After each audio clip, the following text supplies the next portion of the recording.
এইবার পুজোয় বাড়িতে সন্ধ্যায় আড্ডায় বা বিকালে টিফিনে ট্রাই করতে পারো একদম স্ট্রিট স্টাইলের এগ চিকেন নুডলস। বানানো ভীষণই ইজি, আর খেতে গেলে কিন্তু লাইনে দাঁড়িয়ে দাঁড়িয়ে পুজোর মতো বা রেস্টুরেন্টের বাইরে দাঁড়াতে হবে না, ইজিলি বাড়িতেই বানিয়ে নিতে পারবে।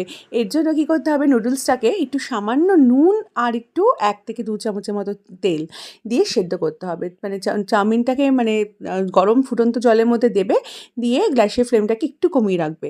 তারপরে এরকমভাবে একটুখানি আলতোভাবে নাড়তে থাকবে তেল আর নুন দিয়ে। আর তারপরে চাউমিনটাকে তুলে নিও।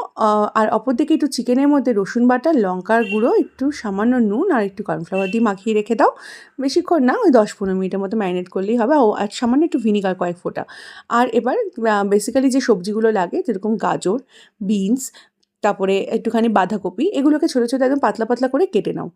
যেরকম রেস্টুরেন্টে কেটে থাকে আর কি, এরকম পাতলা পাতলা করে যতটা যেরকম ইচ্ছে সেরকম শেপে কাটতে পারো।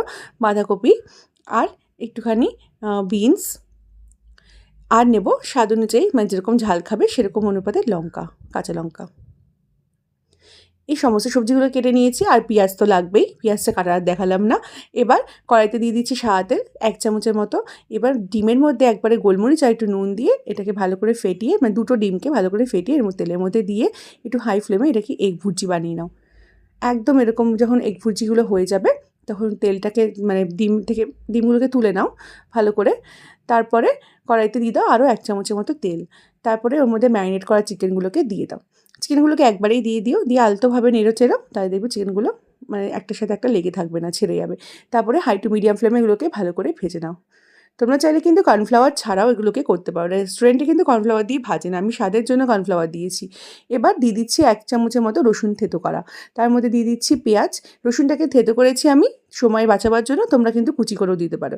এবার যে কেটে রাখা সবজিগুলো সেগুলো পেঁয়াজ সব কিছু একসাথে দিয়ে রসুনের মানে থেতো করা রসুন বা কুচি রসুনের সাথে ভালো করে ভাজতে হবে, মানে সটে করে নিতে হবে। একটু সামান্য নুন দিয়ে দিচ্ছি, ভাজবার সময় নুনটা কিন্তু অল্প দেবো, কারণ নুডলসটা দেওয়ার পরে আবার নুন দেবো, যে নুনটা অল্প দিচ্ছি।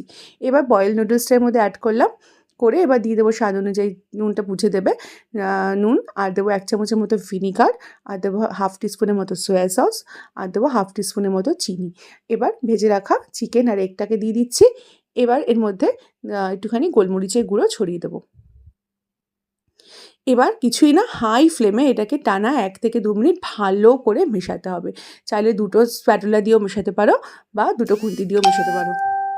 ভালো করে মিশিয়ে তারপরে গরম গরম পরিবেশন করো।